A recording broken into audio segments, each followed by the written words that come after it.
Imagine a civilization, not just a collection of mud huts, but a sprawling network of cities that rivaled ancient Egypt and Mesopotamia. A society of artisans, traders, and engineers who mastered urban planning on a scale the world would not see again for thousands of years. Now, imagine they simply vanished, leaving behind perfectly aligned streets, advanced sewer systems, and a mystery that has haunted historians for a century. We are about to journey into the heart of that enigma, a ghost empire that offers a stark warning about the fragility of even the most sophisticated societies. This is not just a story of the past, it's a detective case 4,000 years in the making, and we are the investigators. Together, we will walk the silent avenues of their lost cities and sift through the dust for clues to their incredible rise and their silent, sudden fall. To ensure you don't miss a single piece of this puzzle, take a moment to subscribe and join our expedition. The secrets we are about to uncover are a testament to human ingenuity and a chilling reminder of how quickly a world can be washed away. Our story begins not in antiquity, but in the 1920s, under the relentless sun of British India. A new railway line was being laid, a symbol of modern progress cutting through a landscape thought to be timeless and unchanging. Workers, digging ballast for the track bed, kept unearthing peculiar, uniformly baked bricks. They were old, clearly, but of a quality and consistency that was baffling. For decades, these ancient bricks were seen as little more than a convenient quarry, crushed into hardcore to support the iron rails of a new empire, unknowingly grinding an older one to dust. It was an Indian archaeologist, Rakaldas Banerjee, who in 1922 saw more than just building material. While excavating what he believed to be a Buddhist stupa, he pushed deeper and found something that did not belong. He unearthed a seal, intricately carved with an unknown script and the image of a bull. Beneath the dust of millennia, his team revealed not the foundations of a simple monastery, but the unmistakable outline of a city. Here we witness the moment when a ghost from the deep past first began to speak. It was a city that, according to the history books, should not have existed.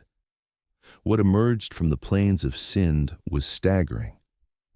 This was Mohenjo-Daro, the mound of the dead, and it was a masterpiece of civic engineering. Let us transport ourselves to its grid-like streets. The city was meticulously planned, with main avenues wide enough for 2 ox carts to pass, and a complex network of covered drains that served private homes. Nearly every house had its own bathing area and a connection to this remarkable sanitation system. This was a metropolis of perhaps 40,000 souls, living with a level of hygiene that would be unheard of in much of Europe for another 3 millennia. The centerpiece was a colossal public structure we call the Great Bath, a waterproofed brick pool that speaks of a people who valued ritual, community, and cleanliness. As we walk these silent streets together, a curious absence becomes apparent. We find no grand palaces for powerful kings.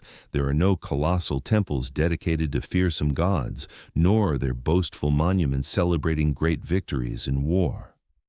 The houses, while varying in size, show a surprising degree of egalitarianism. This was a civilization of immense organization, yet it left behind no portraits of its rulers, no epic tales of conquest. It was an organized, peaceful, and prosperous society that seemingly governed itself without the iron fist of a monarch or the towering shadow of a priesthood. Their genius, however, was tethered to a single, powerful life force, the Indus River. The entire civilization was a hymn to this great waterway. It irrigated their vast fields of wheat and barley. Its currents carried their trade goods to distant lands like Mesopotamia, and its annual floods replenished the soil with fertile silt. The cities were built in perfect harmony with the river's rhythm, a testament to their understanding of its power. We can see it in the placement of the granaries, the layout of the irrigation canals, the very reason for their existence in this valley. The discovery of Mohenjo-Daro and its sister city Harappa did not just add a new name to the list of ancient cultures. It forced a complete redrawing of the map of the ancient world. Here was a third pillar of early civilization, a vast and sophisticated society that had flourished in silence, its story entirely erased from human memory. Archaeologists had found the body, a perfectly preserved urban skeleton. But the cause of death, the reason for this great abandonment, remained an unsettling silence, a question hanging in the dusty air. The people were gone, and the mighty river they had worshipped was no longer where it used to be. To truly grasp what was lost, we must walk these silent avenues not as archaeologists, but as ghosts of their own time. Let us step back 4,500 years. The air is thick with the smell of wood smoke and baking bread, the murmur of a language we cannot comprehend, and the distant, constant hum of the great river. We are standing in a city built not by accident or slow accretion, but from a single, unified vision. This was not a settlement that grew. It was a statement that was made. What we are looking at is evidence of a central idea, a social contract so powerful it was baked into the very bricks under our feet. And those bricks tell a story all their own. Pick one up. Feel its weight, its perfect standardized dimensions. Across hundreds of thousands of square miles, from the Himalayan foothills to the coast of the Arabian Sea, the people of the Indus Valley used bricks fired to a consistent ratio, a thickness of 1, a width of 2, a length of 4. Think about the level of coordination that requires. No pharaoh's decree, no emperor's edict, just a shared understanding of how to build a world. It is the quietest and most profound testament to their unity, a civilization communicating through geometry and precision. We now stand at the base of the city's two-tiered structure. Below us, stretching out in a precise grid, is the lower town, the residential heart of Mohenjo-Daro. This is where the merchants, the artisans, and the farmers lived in their remarkably uniform houses. But we are ascending to the high ground, the artificial hill they called the Citadel. This was the civic and ceremonial center, home to public buildings that served the entire population. Here we find the massive granary, a testament to their agricultural surplus and their ability to plan for the future, storing the bounty of the river against lean times. There are assembly halls, suggesting a form of collective governance. It is a landscape of shared resources, not of private power. But the true jewel of their engineering, the masterpiece we have come to see, is their management of water. It was an obsession that defined them. We can almost picture the life that unfolded in the homes below, each one equipped with its own private well and a bathing platform, often in a dedicated room. From there, wastewater flowed through terracotta pipes embedded in the walls, emptying into a covered municipal drain running beneath the main street.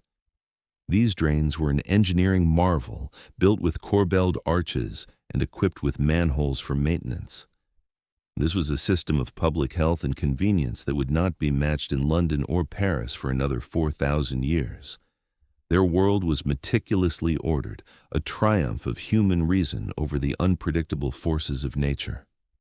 Every street was aligned to catch the prevailing winds, providing a natural form of air conditioning. The houses were built with an emphasis on privacy, their windows not facing the main streets, but opening onto inner courtyards. It was a society that valued order, cleanliness, and community in equal measure. They engineered a near-perfect urban machine, a place of peace and unparalleled prosperity, all powered by the predictable, life-giving pulse of the Indus. They had created a blueprint for an ideal city, believing they had mastered the very element that gave them life.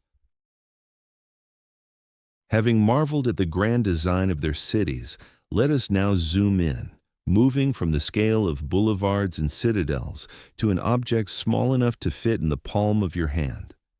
Because it is here, in these miniature masterpieces, that the true enigma of the Indus Valley people lies. We are talking about their seals.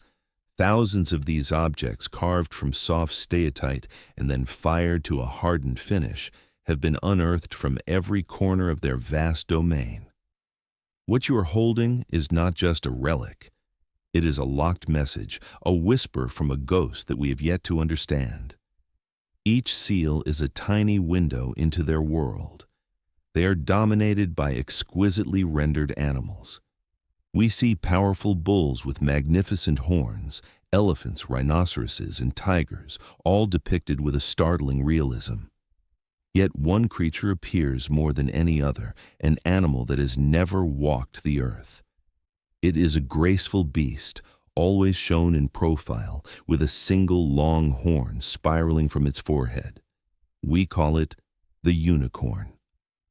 Above these creatures, we find the real prize and the source of our unending frustration, their script. It is a string of elegant symbols, a ghostly language of perhaps 400 distinct signs that looks tantalizingly like writing, but has resisted every attempt at decipherment for a century. Let's be clear about what this means. We, a civilization that can read Egyptian hieroglyphs and Mesopotamian cuneiform, are utterly stumped. The script is believed to read from right to left, and because no single inscription is very long, it is unlikely to be a narrative of kings or gods. The prevailing theory is that these seals were intensely practical. Imagine a merchant in Mohenjo-Daro about to ship a bale of cotton down the great river. He would take a lump of wet clay, press it over the knots of the ropes, and then stamp it with his personal seal. The unicorn and the script would serve as his signature, his brand, a mark of ownership recognizable in any marketplace from the mountains to the sea. We have found these clay tags, their backs still bearing the impression of woven fabric, in the ruins of their warehouses. This practical explanation, however, only deepens the mystery. If this was a language of commerce, a simple system of names and titles, why has it proven so impossible to crack? There is no Rosetta Stone for the Indus script, no bilingual text to give us a foothold. We are left with a silent conversation frozen in stone, a complex system of identity and ownership that governed the economy of millions, yet we cannot read a single word. The symbols mock us with their clarity and their profound silence. They are a constant reminder that for all our technological prowess, we are standing on the outside of their minds, looking in through a locked door. The questions these seals raise are fundamental to understanding who these people were. Was the unicorn a representation of a powerful clan, a mythical protector of the elite? Or were these animal symbols tied to a zodiac, an astronomical calendar that governed their rituals and planting seasons? Without the key to their script, we are left to guess, projecting our own ideas onto their silent icons. They engineered a world of unparalleled order and left behind a puzzle of unparalleled complexity. We can map their drains and measure their bricks with absolute precision, but we cannot penetrate the thoughts of the people who laid them. The true architects of this civilization remain completely and utterly anonymous, their voices lost to the shifting sands of time. While their script remains a locked box, a puzzle we are yet to solve, the Indus people spoke another language fluently. It was a language of engineering, written in brick and bitumen, and its subject was always water. To truly understand them, We must move beyond their enigmatic seals and look at the grand symphony of canals, reservoirs, and drains that formed the very arteries of their civilization. This was not just about sanitation, impressive as that was. This was a complete and total mastery over the lifeblood of their world, an intricate dance choreographed with the river's powerful pulse. Let us look closer at the great bath of Mohenjo-Daro. We have stood on its edge before, but now we must appreciate it as a feat of hydraulic engineering. The floor of this immense pool was constructed of tightly fitted fired bricks. On top of this, a thick layer of natural bitumen or asphalt was applied, creating a waterproof seal that remains effective to this day, 4,500 years later. The walls were similarly constructed, a double layer of brick sealed with the same black tar. It was fed by a large well in an adjacent room and featured a sophisticated outlet to allow for its drainage and cleaning. This was not a simple pond. It was an act of faith in bitumen and brick, a public monument that declared their ability to contain and command the very element that defined them. This obsession was not confined to their largest cities. Let us journey southeast to the archaeological site of Dolavira, a city built on a more arid plain where water was not a constant gift, but a precious commodity to be captured and saved. What we find here is arguably even more impressive than the covered drains of the capital. The city's engineers created a breathtaking system of 16 massive reservoirs, hewn from rock and lined with stone, all interconnected to form a cascading chain. During the brief monsoon season, every drop of rain was channeled, captured, and stored. It was a breathtakingly ambitious project, a city designed as a giant sponge, ensuring its survival through the long, dry months. We are witnessing not just clever building, but a profound long-term strategy for survival, a social contract to conserve and share a resource more valuable than gold. What this tells us is that the Indus Valley Civilization was built upon a foundation of immense cooperation. These public works, the reservoirs of Dolavira, the granaries of Harappa, the sewer systems of Mohenjo-Daro, required a level of social organization and shared purpose that is staggering for the Bronze Age. They engineered their environment on a colossal scale, diverting rivers for irrigation, building raised citadels as a precaution against floods, and creating urban oases of cleanliness and order. They had effectively tamed the river. They had studied its rhythms, learned its secrets, and built a world that ran in perfect, prosperous harmony with its annual flooding. Every aspect of their lives, from their agriculture to their rituals, was predicated on this deep and seemingly unshakable understanding. The river gave life, and they in turn honored it with their ingenuity, creating a system so perfect, so stable, that it endured for hundreds of years. We can almost feel the confidence this must have inspired, a sense of permanence and control over their destiny. They had solved the great puzzle of nature, creating a predictable paradise in an unpredictable world. They had built their perfect machine right beside its power source, never imagining that the source itself could one day falter, shift, and ultimately betray them. Their world was balanced on the patient, brown back of a giant. This giant was not a god of stone or a king on a throne, but the river itself. To understand their success and ultimately their failure, we must stop seeing the Indus as mere geography. We need to see it as they did, a living entity, a network of arteries that pumped life into every corner of their civilization. Let us drift along its ancient course, leaving the engineered perfection of the cities behind to witness the source of all their prosperity. The steady slap of water against a wooden hull would have been the soundtrack to their entire economy. This waterway was their first and greatest gift. Each year, it would swell with meltwater from the distant Himalayas, overspilling its banks in a flood that was not a catastrophe, but a predictable welcome guest. As the waters receded, they left behind a blanket of incredibly fertile silt. We can almost feel the relief and gratitude this cycle must have inspired. This annual renewal meant they could reliably produce massive surpluses of wheat, barley, and cotton, enough to feed their bustling cities and have plenty left over. This natural abundance is perhaps the key to their peaceful nature. With the river providing so generously, the pressures that drove other Bronze Age societies to constant warfare were simply absent.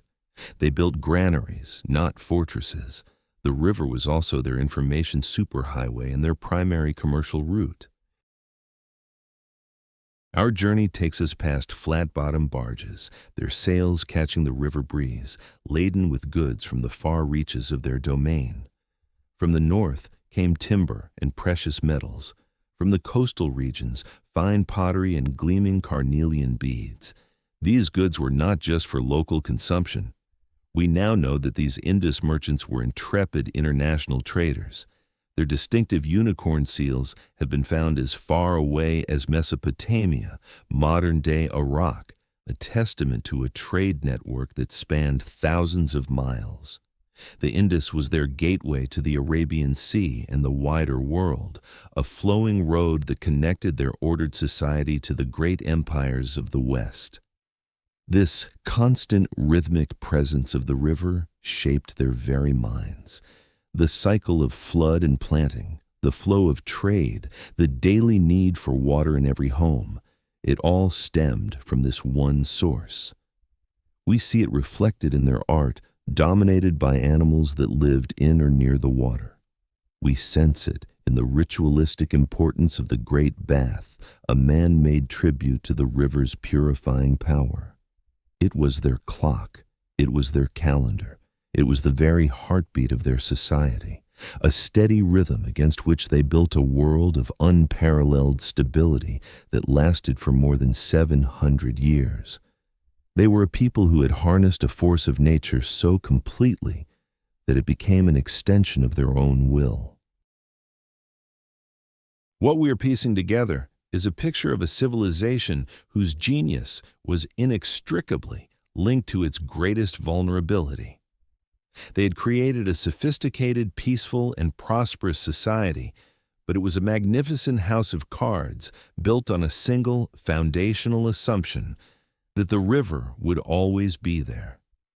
It was a partnership so successful, so enduring, that the thought of the river changing, faltering, or simply leaving was likely inconceivable. Every aspect of their world, from a simple farmer planting a seed to a merchant sealing a contract, was an act of faith in the constancy of this one waterway. It was a trust that, as we will soon see, was tragically misplaced. Their entire civilization was a perfectly tuned instrument, designed to play a single magnificent symphony with its river. For more than 700 years, the music was flawless, a harmonious composition of surplus, trade, and order. But a symphony built around a single note is a fragile thing. What happens when the universe decides to change the key? We are now entering the final act of this silent opera, where the very source of their strength becomes the catalyst for their unraveling. It begins not with a bang, but with a subtle, terrifying shift in the world's rhythm, a change so gradual they may not have even noticed until it was far too late. Their brilliance had a blind spot. We can see it in the immense effort they poured into controlling their immediate surroundings. They engineered their cities with a watchmaker's precision, designing systems to manage rainfall, wastewater, and grain storage. They had created a bubble of predictability, a man-made island of logic in a world of chaos. Yet all this meticulous planning was directed inward. It was predicated on one colossal assumption. that the world outside their brick walls, the vast geological and climatic engine that powered the river, would remain constant forever. It was the understandable but ultimately fatal hubris of a people who believed they had solved the puzzle of nature. Let us stand on the plains and feel the first signs of change. For generations, the monsoon had been a reliable partner, arriving with predictable force. But now, something is different. The winds shift. The rains become erratic, some years bringing devastating floods that overwhelm their careful drainage, other years failing almost completely, leaving the sky a brazen, empty bowl. We are witnessing the signature of a massive climate shift that rippled across the globe around 4,000 years ago. For the people of the Indus, this was not an abstract concept. It was a betrayal by the sky itself, a disruption of the sacred cycle that had nourished their ancestors for countless generations. The true death blow, however, came from below their feet. The earth itself was restless.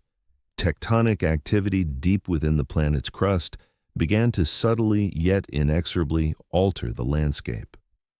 We can imagine the confusion as the great river, their constant companion, began to behave erratically. The Ghaggar Hakra, a second mighty river system to the east that fed many of their cities, began to falter.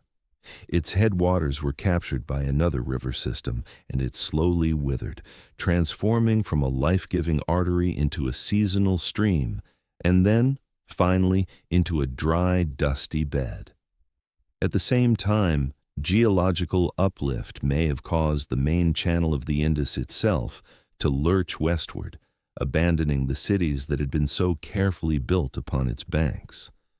What we are looking at is the slow, agonizing death of a perfectly integrated system. Mohenjo-Daro, once the jewel of the valley, was now cut off. The great waterway that had carried its trade goods to Mesopotamia was now miles away, a distant shimmer on the horizon. The annual floods that replenished their fields with rich silt no longer arrived. Their vast granaries, once symbols of abundance, became monuments to a paradise lost. The city's magnificent sanitation system, designed for a constant flow of water, would have clogged and failed, turning their clean avenues into breeding grounds for disease. Their masterpiece of urban engineering had become its own prison, a trap of their own making. This was not an invasion of swords and spears. It was an invisible siege by geology and a silent conquest by thirst. Let us stand for a moment in the courtyard of a home in Mohenjo-Daro, around the year 1900 before the Common Era. For generations, this space was a sanctuary of cool air and predictable comfort. Now, something is profoundly wrong. The well, once a source of clear, fresh water, now offers only a shallow, brackish liquid. The bathing platform is stained and dry. The subtle, pervasive odor is not of baking bread or incense, but of stagnation from drains that no longer flush.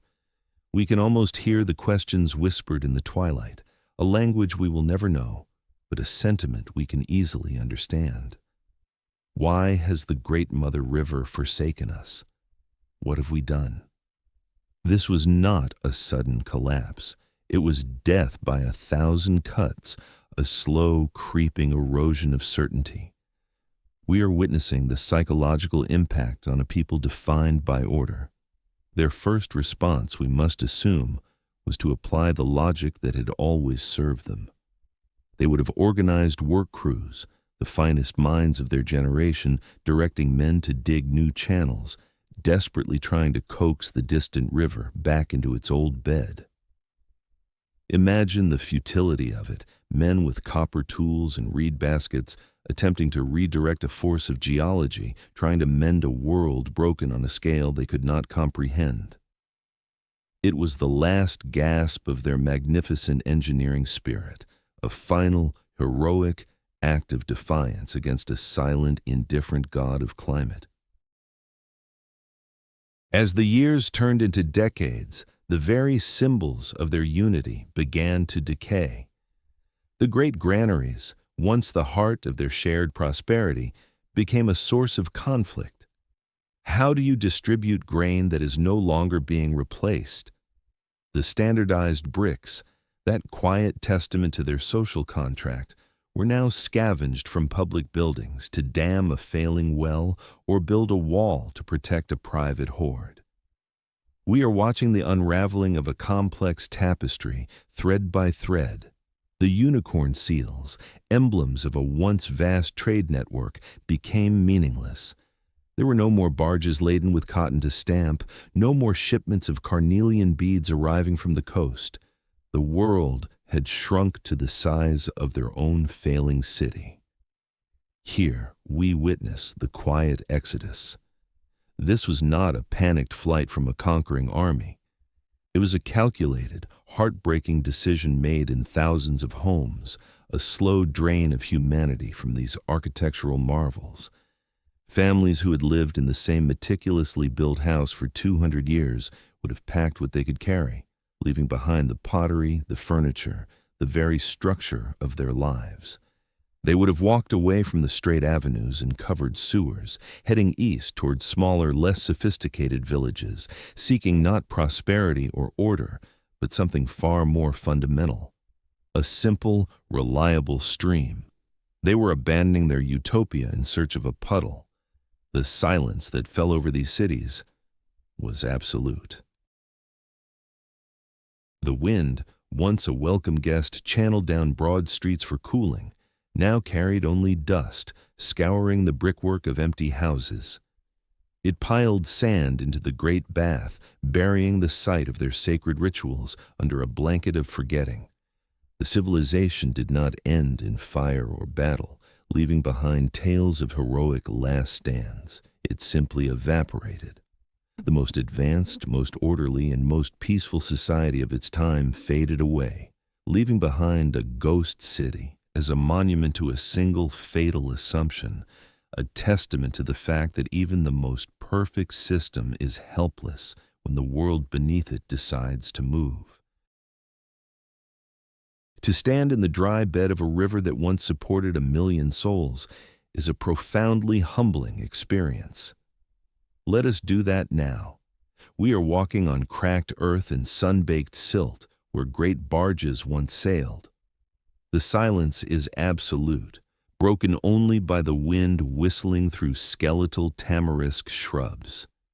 This is the scene of the crime, the empty stage where the main character simply walked away. To understand how this happened, we must perform a geological autopsy, peeling back the layers of sand and time to witness the slow, unstoppable forces that doomed an entire civilization. The architects of Mohenjo-Daro believed the earth beneath their feet was a fixed, reliable foundation. We now know it was anything but. The Indian subcontinent is not a static piece of land. It is an active participant in a planetary drama, a tectonic plate driving relentlessly northward into the massive Asia. This collision, which has been happening for 50 million years and is responsible for thrusting the Himalayas into the sky, is not a smooth process. It is a series of jolts, slips, and imperceptible tilts. The land itself is constantly, if slowly, reshaping itself. What happened here was not a single violent earthquake that toppled their cities. It was something far more insidious. We are looking at evidence of a gradual tectonic uplift along a fault line running through the region. Imagine tilting a vast table by just a few inches over several generations. At first, nothing much changes. But water is unforgiving. It will always seek the path of least resistance, the easiest way down to the sea. The Indus, feeling this subtle yet persistent change in the landscape, began to favor a new course, a path several dozen miles to the west. This was a process called avulsion, a river's sudden and total abandonment of its old channel. For the people who lived on its banks, it was a betrayal on a cosmic scale. This was a catastrophe that struck in duplicate. While the Indus was lurching westward, its sister river, the Ghaggar Hakra, was being starved at its source. Further tectonic shifts in the Himalayan foothills captured its headwaters, diverting the streams that fed it into the basin of the Ganges. The Ghaggar Hakra, which had nourished hundreds of settlements in the eastern part of their domain, began to shrink. We can trace its ghostly path with satellite imagery today, a faint scar on the landscape marking where a mighty river once flowed. It withered from a perennial waterway to a seasonal flood, and then to nothing at all. They were caught in a pincer movement engineered by the planet itself. This unraveling was relentless. First, the river trade, the economic lifeblood, would have ceased entirely. Then, the rich annual deposit of fertile silt stopped, forcing farmers to work exhausted soil for diminishing returns. The water table would have dropped precipitously, rendering their ingenious household wells useless. This was not a challenge their engineering could solve. They had built a perfect system to manage a river they knew, but they had no answer for a world without that river. It was the equivalent of building the most advanced water-cooled engine ever conceived, only to have the coolant itself vanish into thin air. Their expertise, once their greatest asset, was now tragically irrelevant. The land had changed its mind, and in doing so, had passed a silent, irrevocable death sentence on their world.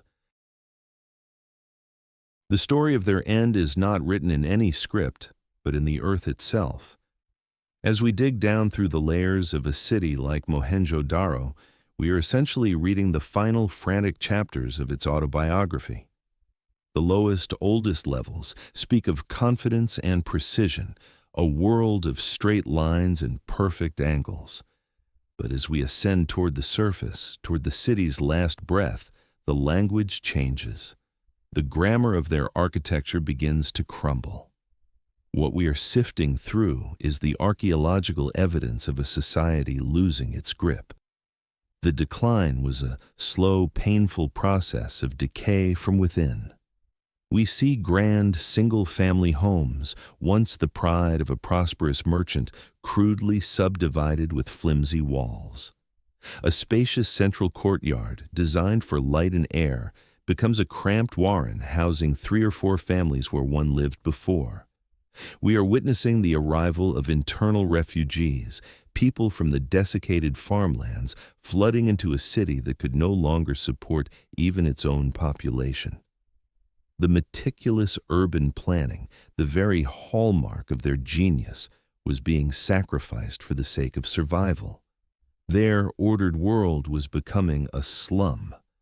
We can see the desperation in the streets. Drains, once a marvel of public health, were allowed to clog and overflow. The beautiful corbelled arches became choked with filth and refuse. In the final phases of occupation, we even find crude pottery kilns built right in the middle of what were once main thoroughfares, a feverish improvisation that speaks of a complete breakdown of civic authority. The shared social contract that had held their world together for centuries was dissolving into a free-for-all. The focus had narrowed from the community to the family, from the city to the self. Let us examine the artifacts from these upper layers. The pottery is coarser, the firing less consistent. The intricate carnelian beads, once a staple of their long-distance trade, become rare and then disappear entirely, replaced by simple terracotta imitations. Even their iconic seals show a decline in artistry, the once masterful carvings of unicorns and bulls becoming hurried and crude. This is not just a loss of aesthetic sense, it is the tangible result of a system collapsing. Without the river, the trade routes were severed. Without trade, wealth evaporated. Without wealth and surplus, the specialized artisans who made their civilization beautiful either fled or were forced into the basic struggle for food. This was a society that was not conquered, but was hollowing itself out. The skeletal framework of their great cities remained, but the spirit, the organization, and the prosperity that gave them meaning were gone. They were living in a ghost of their own creation, a shadow of its former self. Their great urban experiment, the most advanced of its time, had failed. The only option left was to abandon the dream. They would have to turn their backs on the grand citadels and the silent, empty baths and walk out into a changed world in search of the one thing their perfect cities could no longer provide: a simple drop of water. So they walked away, not in a single terrified wave, but as a slow, deliberate tide of humanity pulling back from the shore of their own creation. Let us follow one of these caravans, a line of silhouettes against a dusty sky, moving eastward. They carry not the treasures of a civilization, but the tools of survival: grinding stones, copper axes, and sacks of precious seed grain. The intricate carnelian necklaces and the finely carved seals, the very markers of their identity, have been left behind or traded for a handful of food. What we are witnessing is not just the abandonment of a city, but the shedding of a culture. Their path was not into an empty wilderness. They moved into lands already dotted with smaller agricultural communities, places that had never known the rigid geometry of Harappan life. Imagine the encounter. These newcomers were urbanites, people whose ancestors had for 7 centuries known paved streets and public wells. Now they were the strangers, seeking permission to settle by a stream, their expertise in civic engineering utterly useless. Their greatest achievements had become a foreign language in a world that now only valued the ability to read the sky for rain and coax a living from less fertile soil. We can piece together their journey by following the trail of their pottery. In the West, near the ghost cities, the ceramic tradition remains strong, a final echo of their lost glory. But as we move east, the style begins to change. It simplifies. The elegant painted motifs of peacocks and pipal leaves give way to cruder, more functional designs. Soon, Harappan forms begin to blend with local traditions, creating hybrid styles that tell a story of 2 cultures slowly becoming one.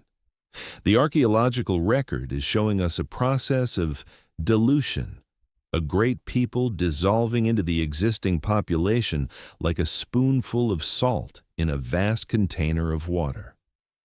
This is the solution to the mystery of their disappearance. The Harappan people did not vanish from the face of the earth. Their civilization did. The complex, interconnected system that supported their cities, their script, their trade, and their art simply became unsustainable. Forced to adapt, they made a pragmatic choice. They abandoned the cultural software that no longer ran on the new hardware of their environment. The script, a tool for merchants and administrators, faded from use because there was nothing left to administer. The intricate social organization required to maintain a sewer system was irrelevant to a village of 20 huts. What we are seeing is perhaps the quietest and most profound collapse in ancient history. There are no final battles, no burned-out palaces, no tales of a heroic last stand. There's only this slow, eastward drift and the gradual forgetting of a world that no longer worked. They survived not by clinging to the past, but by letting it go. They melted back into the landscape, their genes and their knowledge becoming part of the subcontinent's deep and complex human tapestry. Their great river had abandoned them, so they, in turn, found new streams, becoming a different people in a different land, leaving the silent avenues of their utopia to the wind and the sand. The silence they left behind was not an ending, but a transformation. Our search for the Harappan people now leads us away from the monumental ruins and into the dust of forgotten villages and transient encampments scattered across the Gangetic Plain. We must recalibrate our expectations. We are no longer looking for grand citadels or sophisticated drainage systems. We are hunting for ghosts, for the faint cultural fingerprints left behind by a people forced to reinvent themselves. It is a far more subtle archaeology, one that pieces together a story from a broken pot, a different kind of grain, and a profound telling absence. We are uncovering in these smaller post-urban settlements is the story of survival's compromises. Let us examine the pottery we find here. The elegant black-on-red ware, with its intricate geometric patterns and stylized animals, is gone. In its place, we find something humbler, a thicker, less refined ceramic known as ochre-colored pottery. It is functional, it is sturdy, but it lacks the artistic confidence of the past. It is the pottery of a people who have less time for beauty and more pressing concerns, like finding water and storing a meager harvest. We are looking at the tangible proof of a society that has traded its artistic signature for a simpler, more rugged existence. Their diet changed as well, a direct response to the new, less predictable climate. In the ruins of Harappa, we found vast stores of wheat and barley, crops that required the immense and reliable irrigation their great river once provided. Here, in the settlements of their descendants, we find the first widespread cultivation of drought-resistant millets and sorghum. This was not a choice of preference. It was a brilliant, pragmatic adaptation. We are witnessing the moment they let go of their ancestral diet, abandoning the taste of their utopia for the gritty sustenance of a harsher world.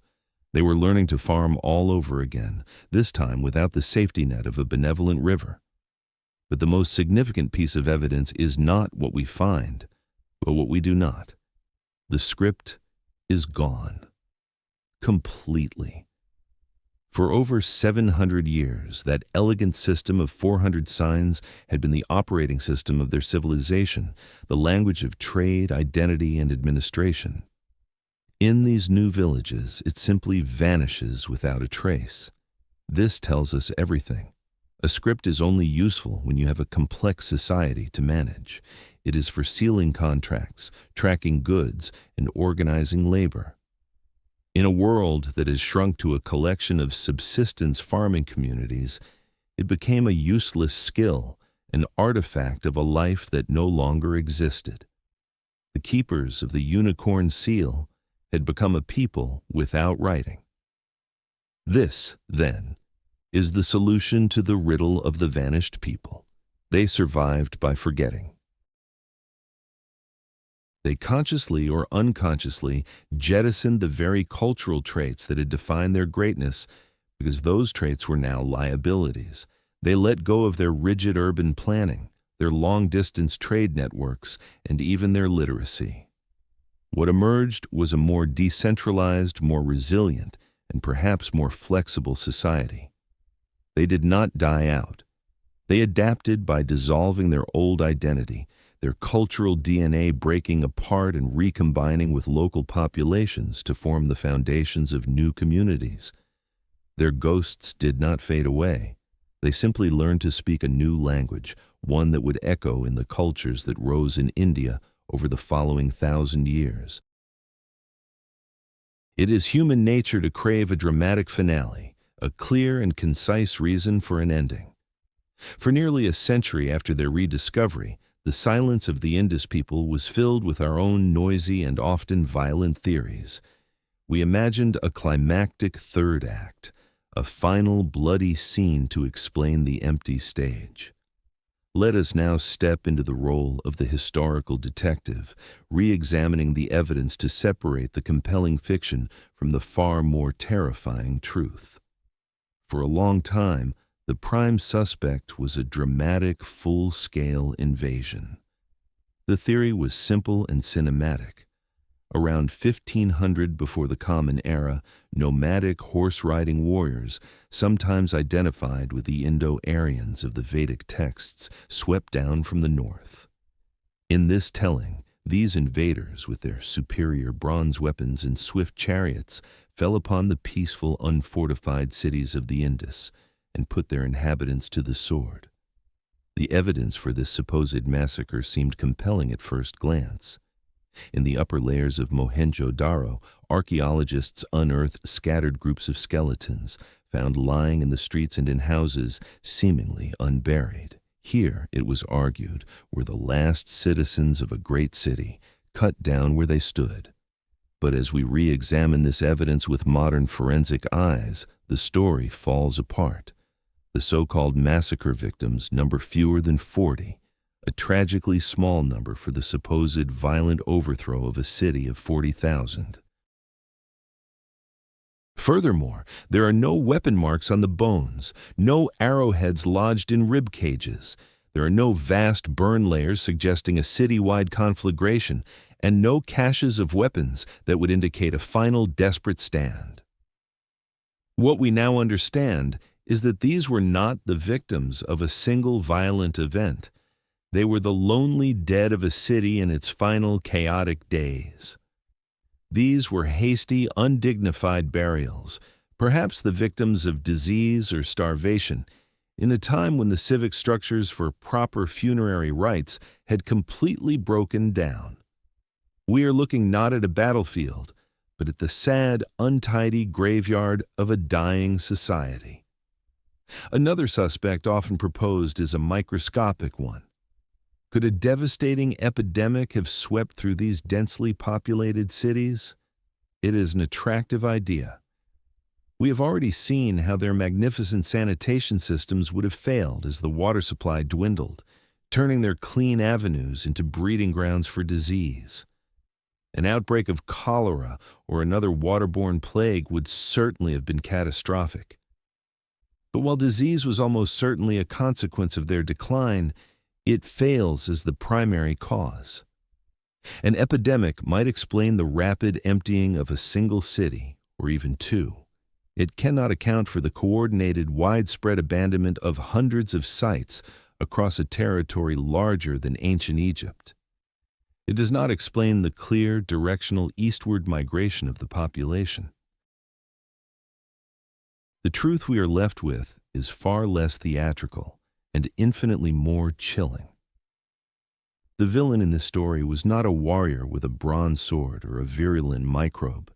It was the patient, relentless creep of a changing climate. There was no single moment of collapse, no final battle to memorialize. There was only the slow, agonizing realization that the world that had nurtured them for 7 centuries had irrevocably changed its rules. Their enemy was not something they could fight with walls or weapons. It was an opponent they could not even see, a gradual desiccation that stole their river, impoverished their soil, and ultimately made their perfect cities uninhabitable. They were not defeated in a blaze of glory. They were slowly and silently strangled by thirst. Their cities may have fallen silent, but a civilization of 1 million people does not simply cease to be. A culture that endured for 7 centuries does not vanish without a trace. Our journey, however, does not end in this dust of abandonment. We must now shift our gaze from the grand tragedy of their collapse to the subtle miracle of their persistence. We are searching for their echoes, the cultural DNA they passed on, which ripples through the subcontinent to this very day. We are looking for the ghost in the modern Indian machine. Let us begin with the most profound of human instincts: faith. Remember the great bath at Mohenjo-Daro, that monument to the power and purity of water. Now, let us travel forward 4,000 years and stand on the Ghats of Varanasi, beside the sacred river Ganges. We see millions of pilgrims immersing themselves in the water, an act of spiritual cleansing that is central to modern Hinduism. We see the large stepped tanks built beside temples across India, structures that bear an uncanny resemblance to that ancient bitumen-lined pool. We cannot prove a direct unbroken lineage, but the reverence for water as a purifying force, a tradition so potent in India, finds its first monumental expression in their lost cities. And on their seals, we find a figure seated in a meditative yogic posture, surrounded by animals. Many scholars see in this image a proto-Shiva, an early vision of one of Hinduism's most important deities. We might be looking at the very seed of a belief system that would one day be followed by 1 billion people. Their influence echoes in smaller, more intimate ways as well. We have found among their artifacts small geometric seals bearing the mark of the swastika.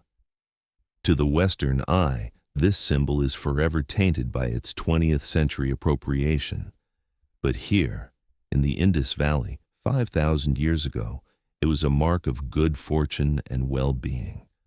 Travel through any town in India today, and you will see this same ancient symbol adorning doorways and businesses, a continuing wish for prosperity whose roots stretch back to the very dawn of their civilization. It is a powerful reminder that symbols only have the meaning we give them, and this one's true story began here. Their obsession with precision also left a mark. The idea of standardized weights, so crucial for their vast trade network, did not die with their script. It survived in local marketplaces for centuries, a folk memory of a system of fair trade that became woven into the commercial fabric of the subcontinent. Perhaps their most tangible gift to the world grew in the fertile silt of their river.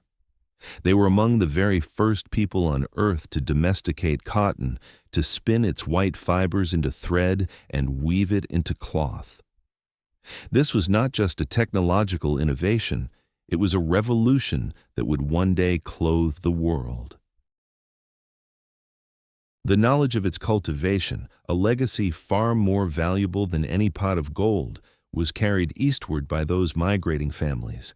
It became a cornerstone of the subcontinent's agricultural wealth for millennia. And as we look at the roads of rural India, we still see the iconic bullock cart, its design almost unchanged over 4,000 years.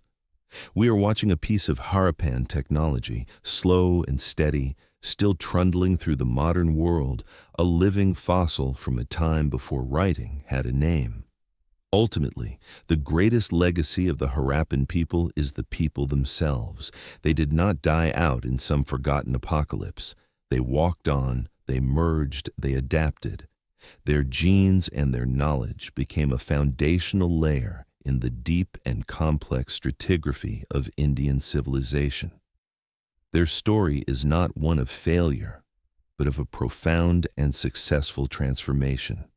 They lost an empire, but their descendants inherited a subcontinent. Their signature is not written in a decipherable script or carved onto a king's grand monument. It is written in the rituals, the symbols, the crops, and the very blood of the people who walk this land today, a silent foundational presence beneath the vibrant noise of modern India. Our journey through these silent avenues is now complete. But to walk away viewing this as just another story of the ancient world is to miss the point entirely. To stand here, among the ghosts of their perfect grid, is to stand before a 4,000-year-old mirror.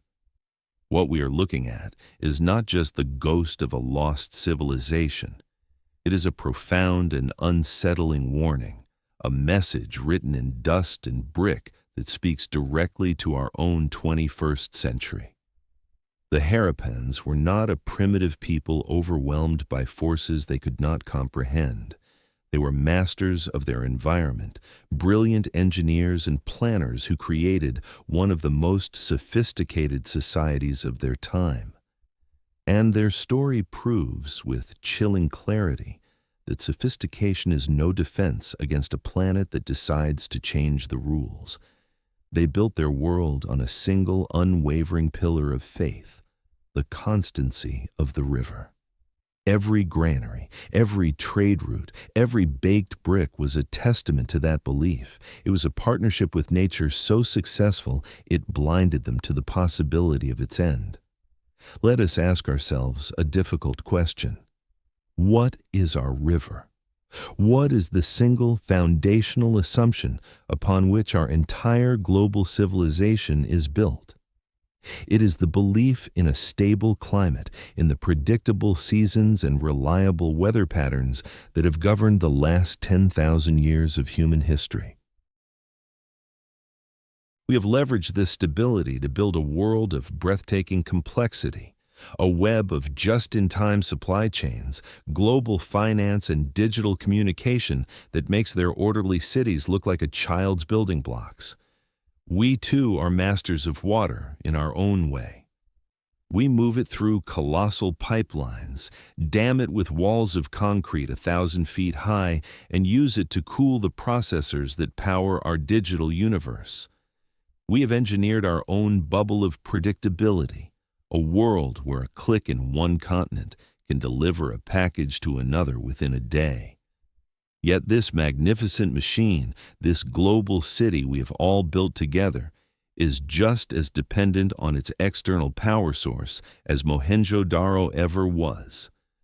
Our system is predicated on ports that are not underwater, on farmland that is not desert, and on shipping lanes that are not perpetually battered by storms of unprecedented fury. We have engineered the perfect instrument, but we have forgotten that the stage on which it performs is beginning to tilt. The end for them was not a sudden cataclysm, it was a slow, agonizing unraveling, a death by 1,000 logistical failures, a failed harvest one year, a silted-up port the next, a trade route that becomes impassable. This is the true and terrifying nature of systemic collapse. It does not announce itself with a trumpet blast. It arrives as a series of cascading, seemingly unrelated problems until the entire structure crumbles under its own weight. We are forced to consider what the early signs of our own unraveling might look like. Are they the wildfires, the 100-year floods that now seem to happen every summer, the slow creep of the desert into lands that once fed millions? Are we, right now, living in the upper layers of our own archaeological dig, already making the small, desperate compromises they once did? The Harappans left us no epic poems of their struggle, no monuments to their own demise. Their final message is their silence. It is the silence of a people who were too successful, too specialized, and too dependent on a system that they believed was infallible. They offer us a chilling lesson in the paradox of progress. The more efficient and interconnected a system becomes, the more spectacularly it can fail. Their perfectly ordered ruins stand as a permanent and haunting reminder that the greatest threat to a civilization is not the enemy at the gate. It is the blind spot at its very core, the unquestioned assumption that the world of tomorrow will be the same as the world of today. And so we are left here, standing in the heart of their silent masterpiece, holding a handful of dust and an abundance of questions. We have pieced together the how and the why of their demise. We have followed the geological clues, traced the path of their wandering river, and understood the slow, agonizing death of their world. But the great central mystery, the question of who they truly were, remains as elusive as a mirage on the salt flats. Their script, that elegant string of 400 signs, is the ultimate ghost at our banquet of knowledge, a locked room in the Museum of Human History. For a century, the finest minds have hurled themselves against this wall of silence. We have used computational analysis, searching for patterns with artificial intelligence. We have compared the symbols to every known ancient language, hoping for a flicker of recognition. Yet nothing. The Harappan script holds its secrets with an unyielding grip. We are like literate children staring at a book for adults, recognizing the form of writing but having no grasp of the meaning. Without it, we can only ever know them from the outside in. We can measure their streets, but we cannot hear their conversations. We can analyze their pottery, but we cannot read their poetry. We are forever denied access to their inner world. Let us confront the most profound absence of all. In a civilization that lasted 7 centuries and governed 1,000,000 souls, where are the kings? Where are the emperors, the high priests, the glorified warriors? Their society was a marvel of coordination, yet they left us no statues of rulers, no inscriptions boasting of conquest, no grand tombs filled with the treasures of a god-king. How did they organize themselves? Were they governed by a council of merchants, their authority stamped onto clay tags with unicorn seals?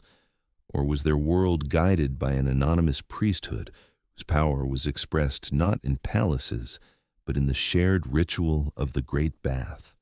We are forced to ask if we are simply unable to recognize their power structure because it was something utterly alien to our own experience, a form of collective governance so successful it needed no individual face. Their story ends not with a period, but with an ellipsis. They are a civilization defined by a profound and humbling paradox.